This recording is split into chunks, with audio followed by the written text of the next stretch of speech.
November 1st, 1396, the grand interior of St. Paul's Cathedral in London glows with the light of hundreds of flickering candles, their reflections shimmering in the towering Gothic windows. The air is alive with the rich, resonant tones of the organ, echoing through the vast naves. All eyes are fixed on a regal procession advancing solemnly down the central aisle. This is no ordinary gathering. It is a moment that will shape the fate of two great nations. At the heart of this spectacle is an extraordinary and poignant sight. Isabel of France, a mere 6 years old, steps toward the altar. The young princess, the pride of the French court, is adorned in opulent golden silks that sweep across the cold stone floor. Each step she takes is a struggle against the weight of her attire and the delicate crown that seems far too large for her small frame. She moves forward with a dignity far beyond her years, flanked by attendants who guide her through the solemn ceremony. Waiting at the altar is her groom, Richard II, King of England. At 29 years old, he is nearly 5 times her age. His richly embroidered robes and stately demeanor mark him as a monarch, but the arrangement before him is not born of romance or personal desire. This union, orchestrated by powerful figures on both sides of the English Channel, is a calculated political alliance designed to bring peace and strengthen ties between England and France. In mere moments, Isabel will be crowned Queen of England, her childhood irrevocably altered by the demands of diplomacy and power. The vows exchanged this day are far more than a union of two individuals. They are a pact between kingdoms, setting into motion a chain of events that will ripple across history. How could a child, barely old enough to comprehend her royal lineage, become a pawn in one of the most ruthless games of medieval diplomacy? To grasp the full weight of Isabel's tragic destiny, we must delve into the dark and chaotic backdrop of 14th century France, a kingdom gripped by turmoil and haunted by the spectre of madness at its highest level. Born on November 9th, 1389, in the grandeur of the Louvre Palace, Isabel of France entered the world as the fourth daughter of King Charles VI, later infamously known as Charles the Mad, and Isabeau of Bavaria. Her arrival coincided with one of the most harrowing periods in French history, a time when the monarchy was both a beacon of hope and a source of despair. From the outset, Isabel's life was shadowed by her father's deteriorating mental health, a condition that would forever alter the trajectory of her family and nation. Charles VI's descent into madness began at the age of 24, casting a long and eerie shadow over his reign. His episodes were both bizarre and terrifying. He would fail to recognize his wife and children, convinced they were strangers or impostors.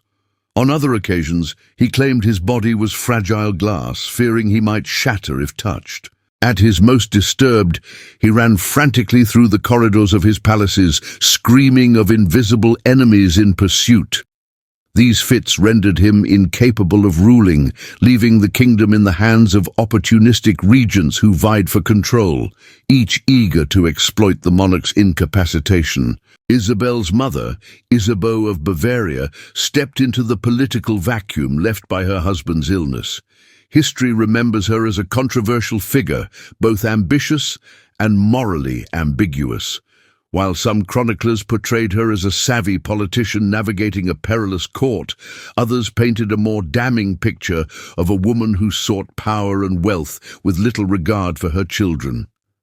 Rumors of her taking lovers and living extravagantly circulated widely, tarnishing her reputation. Her daughters, including young Isabel, were viewed not as individuals, but as tools in the grand chessboard of European alliances, their fates dictated by the needs of diplomacy. Amid this maelstrom, Isabel's childhood was anything but serene. She grew up in a court rife with betrayal, scheming, and relentless instability. France itself was a fractured kingdom, plagued by internal strife between the Armagnacs and Burgundians, as well as the grinding devastation of the 100 Years' War with England.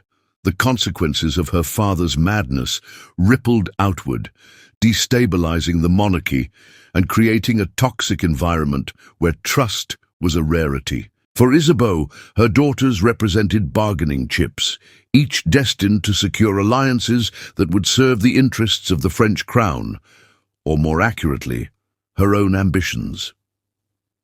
Isabel's path was set not by love or choice, but by the desperate need to stabilize a kingdom teetering on the brink. Her marriage to King Richard II of England at the tender age of 6 was less a union than a political gambit, a move to broker peace between two warring nations, while her own homeland spiraled further into chaos. Surrounded by palace intrigues and trapped in a world where she was seen as a commodity rather than a child, Isabel's early years were a harsh education in the brutal realities of medieval politics. Her story is not merely one of personal tragedy, but a window into a turbulent age when the desires of individuals were sacrificed on the altar of dynastic ambition. For a sensitive and impressionable child like Isabel, the chaos of her father's mental collapse and her mother's calculated indifference left deep emotional scars. These early experiences shaped a fragile psyche, burdened by the weight of circumstances far beyond her control. Yet in the cold calculus of medieval diplomacy, Isabel's emotional well-being was irrelevant. By 1396, a political opportunity had emerged that would determine the course of her life and illustrate the brutal pragmatism of the age. At just 6 years old, Isabel became the centerpiece of a proposed peace accord between two bitter rivals. King Richard II of England, reeling from years of conflict with France and the loss of his beloved first wife, Anne of Bohemia, was desperate to stabilize his reign. Seeking a strategic marriage that could secure political and financial benefits, Richard turned to the French court. For France, battered by the 100 Years' War and teetering on economic collapse, the proposal was an unexpected lifeline. The Duke of Berry, a key figure among King Charles VI's advisors, recognized an unparalleled opportunity. In a bold diplomatic move, the French court offered Isabel's hand in marriage, coupled with an extraordinary dowry of 800,000, a staggering sum even by royal standards, and the promise of a 28-year truce for a war-ravaged France. The prospect of such a lucrative peace agreement outweighed any concern for the child at its center. Isabel, barely old enough to understand her own role, became a pawn in a game of geopolitical maneuvering. Negotiations dragged on for months, conducted with the calculated detachment of a commercial transaction. Ambassadors from both nations debated every term with precision, haggling over Isabel's future as though she were a prized possession rather than a human being. Her tender age, even by the permissive standards of the time, raised eyebrows and became a point of contention. Some English advisers argued that waiting until Isabel turned 12, then deemed the appropriate age for consummating a royal marriage would be more prudent. Others, prioritizing immediate political gains, pushed to proceed without delay. Ultimately, the pragmatic forces of diplomacy prevailed. Isabel was deemed valuable not for who she was, but for what she represented, a bridge between two warring kingdoms. Her youth, innocence, and emotional vulnerability were collateral in a transaction designed to secure peace at any cost. For both France and England, the alliance was a triumph. For Isabel, it marked the beginning of a life shaped by duty, sacrifice, and the enduring trauma of being treated as an expendable piece in the ruthless chessboard of medieval politics. But Richard II's desperation outweighed all reservations. Beset by internal rebellions, crippling financial woes, and the ever-looming threat of deposition, he saw Isabel's marriage not as a union, but as a lifeline. French gold and the promise of external peace mattered far more than debates over the bride's tender age. By October 1396, the negotiations concluded. The treaty was sealed. Isabel of France would be handed over to England, not as a daughter or princess, but as a symbol of diplomacy, a sacrificial lamb to royal necessity. The farewell at the Louvre Palace was a carefully staged spectacle. designed as much to flatter English envoys as to underscore French splendor. Charles VI, caught in one of his rare moments of lucidity, offered a tearful blessing to his youngest daughter. His embrace was brief but sincere, a flicker of humanity from a man lost in the throes of madness. In stark contrast, Isabel of Bavaria treated the occasion with the cold pragmatism for which she was infamous. To her, this was a transaction successfully concluded. Her child was now a tool of statecraft, the personal cost of separation irrelevant to her ambitions. For little Isabel, the reality of what was unfolding remained elusive. To her innocent mind, the voyage to England was an exciting adventure, perhaps a temporary excursion. She packed as any child might, bringing along a small collection of toys, her beloved dolls, and a tiny pet dog, a loyal companion during her years at the Louvre. These simple tokens of childhood innocence stood in stark contrast to the immense political weight she now carried. Her departure was no small affair. The French delegation escorting Isabel included a lavish retinue of nobles, ladies-in-waiting, servants, and a specially assigned guard to protect the considerable dowry that accompanied her. The journey from Calais to London stretched over several weeks and was marked by a series of grand receptions. Each city the entourage passed through celebrated the occasion with elaborate ceremonies, eager to honor the young bride and the alliance she represented. Upon reaching English soil, the pageantry continued unabated. Processions, banquets, and gifts underscored the political significance of Isabel's arrival.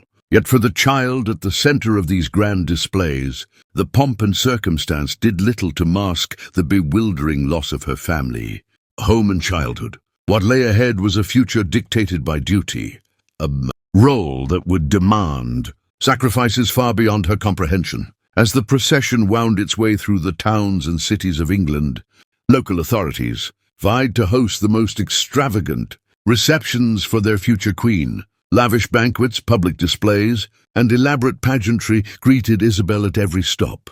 Yet the overwhelming grandeur was lost on the 6-year-old. Exhausted by the relentless travel and overwhelmed by the spectacle, she frequently wept, begging to return to her familiar home and the comfort of her family. In London, preparations for the wedding reached unparalleled heights. Richard II spared no expense in orchestrating a ceremony designed to outshine any royal event of the era. St. Paul's Cathedral became a canvas of magnificence, its walls draped in an intricate interplay of French and English fabrics, symbolizing the newly formed alliance. Thousands of candles, imported from France, bathed the cathedral in a warm golden glow, while choirs filled the vast space with harmonies in both Latin and French. Every detail was crafted to project the image of a victorious England, securing peace not through war but diplomacy. For Richard II, the occasion was both a triumph and a personal trial. At 29, he was celebrated as one of Europe's most cultured monarchs, a patron of the arts and literature with a refined sensibility. The memory of his first wife, Anne of Bohemia, whom he had loved deeply, lingered, making the prospect of marrying a child an unsettling reality. Yet the weight of political necessity crushed any room for personal feelings. The kingdom needed stability, and Isabel's marriage was the price of peace. On the day of the wedding, Isabel's youth and vulnerability were on full display. Dressed in opulent silks that seemed to swallow her tiny frame, she stood dwarfed by the magnificence of the event. Her wide, anxious eyes darted around the cathedral, searching for familiar faces amidst the sea of strangers. Silent and visibly intimidated, she clung to her composure as the Archbishop of Canterbury conducted the ceremony. When the moment came to place the wedding ring on her finger, the prelate had to kneel to meet her height. The symbolism of the act, a powerful monarch stooping to accommodate a child, was stark, though unintended. For Isabel, the wedding was not a celebration but a bewildering ordeal. The magnificence surrounding her only deepened the sense of isolation as she realized that her new role as queen would come at the cost of everything she had known and loved. For Richard and his court, however, the union was heralded as a diplomatic masterpiece, a symbol of peace and prosperity. Yet beneath the surface of this carefully curated spectacle lay the stark reality of a child sacrificed to the relentless demands of medieval politics. When Isabel was declared Queen of England, her reaction was not one of joy or pride, but of confusion and fear, reflective of a child thrust into a world she could not comprehend. At the English court, her life was initially shaped by the peculiar dynamic between her and her much older husband. Richard II, to his credit, seemed acutely aware of the inappropriateness of their union. Rather than treat Isabel as a wife, he treated her as a cherished ward. He ensured she was surrounded by French tutors and retainers who helped her maintain her native customs, providing a semblance of familiarity in a foreign land. She was afforded royal dignity, with apartments at Westminster Palace, a private manor, and a retinue of servants devoted to her comfort and education. For a time, this arrangement shielded Isabel from the harsher realities of her position, yet the fragile stability of her life was shattered in September 1399. Richard II, facing a rebellion led by his cousin Henry Bolingbroke, was deposed and imprisoned.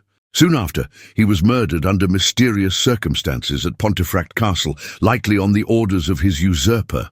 The sudden downfall of her husband left Isabel, now just 10 years old, a queen in title only, and a widow who had never been a true wife. Richard's death plunged the English court into a political quagmire. Isabel's position was both delicate and precarious. As a legitimate queen, she retained her royal status, yet her marriage to Richard had never been consummated, leaving her with no heirs to strengthen her claim. Her existence became an inconvenient reminder of the toppled regime. To complicate matters further, the massive dowry of $800,000, a cornerstone of the Franco-English truce, had been spent entirely. The prospect of returning Isabel to France raised uncomfortable questions about the repayment of funds that no longer existed, a financial embarrassment the new regime was desperate to avoid. Thus, Isabel found herself at the center of yet another diplomatic storm. No longer the celebrated child queen, she was now a political pawn, her future uncertain and her life shaped by the shifting alliances and machinations of powerful men. The gilded cage of her royal status offered little solace as she faced the harsh realities of a world that had used her, discarded her, and left her adrift in the aftermath of its ambitions. Upon his ascent to the throne, Henry IV sought to retain control over Isabel, viewing her not as a grieving widow, but as a valuable political asset. His strategy was to keep her as a golden prisoner, a hostage in all but name, with the hope that she might someday serve his ambitions in future dealings with France. Isabel was confined to Havering Castle, where she lived in relative comfort but under constant watch, her life constrained by the invisible bars of her status as a captive. For 3 long years, Isabel fought against her captivity with the only weapon she had, her words. She penned desperate letters to her family in France, her pleas brimming with anguish and a maturity far beyond her years. "I write to you in tears," she confided in one letter to her father, "for I am kept here like a prisoner, far from all I love, without hope of return." These heartfelt missives revealed a young girl scarred by her experiences, yet resilient in her determination to reclaim her freedom. Her cries for help eventually pierced the veil of indifference surrounding her plight. In one of his rare lucid moments, Charles VI, her father, was moved to action. His categorical demand for Isabel's return, coupled with relentless French diplomatic pressure, forced Henry IV's hand. In 1401, after prolonged and painstaking negotiations, Isabel was finally released and allowed to return to France. The girl who set foot back on French soil at the age of 12 was far removed from the bright-eyed child who had left years earlier.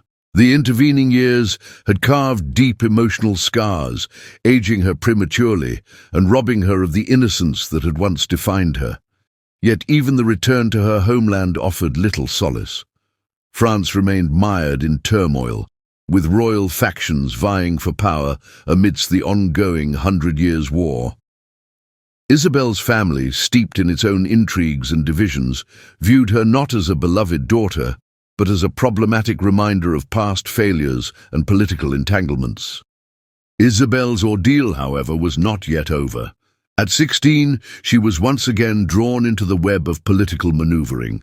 Her mother, Isabel of Bavaria, arranged her marriage to Charles of Orleans, a young French nobleman and poet. Unlike her first union, this match proved to be a blessing in disguise. Charles was sensitive and intellectual, a man whose love for Isabel transcended the political motivations behind their marriage. For the first time in her life, Isabel found companionship and genuine affection. With Charles, she shared a bond rooted in mutual respect and a shared love for the arts.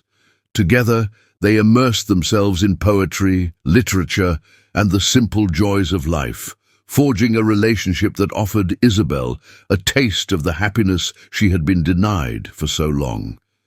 Their marriage stood as a rare testament to the possibility of love within the suffocating confines of royal duty, a bright chapter in the otherwise tumultuous story of Isabel's life. Isabel's fleeting happiness was not destined to last.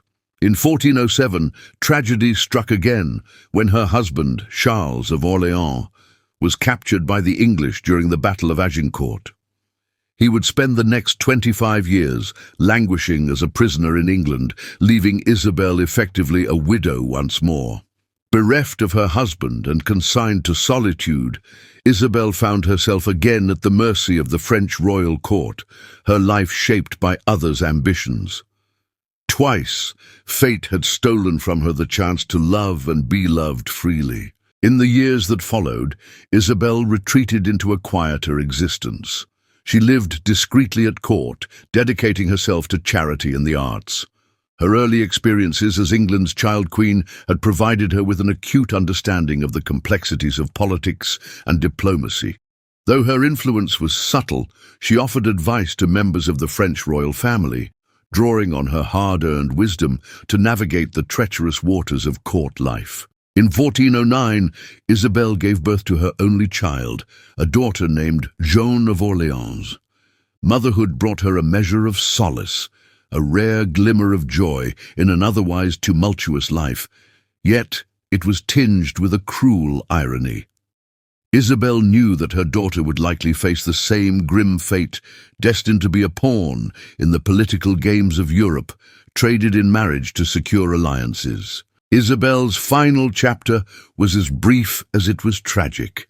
Later that year, she died at the tender age of 20 from complications following childbirth. The young woman who had been thrust into the spotlight of medieval politics, a queen, a widow, and a wife twice over, succumbed quietly.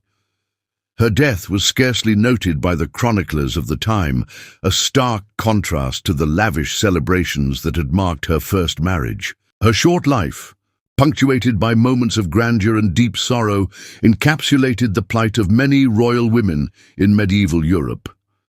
Sacrificed at the age of 6 in a diplomatic marriage, widowed by 10, imprisoned at 12, remarried at 16, and practically widowed again at 18, Isabel's life was a relentless cycle of service to the ambitions of others. Her story serves as a poignant reminder of the human cost of royal diplomacy. While alliances were secured and wars averted, the personal toll on figures like Isabel was profound. She fulfilled the roles assigned to her, queen, wife, mother, and political tool, but never had the chance to truly live for herself.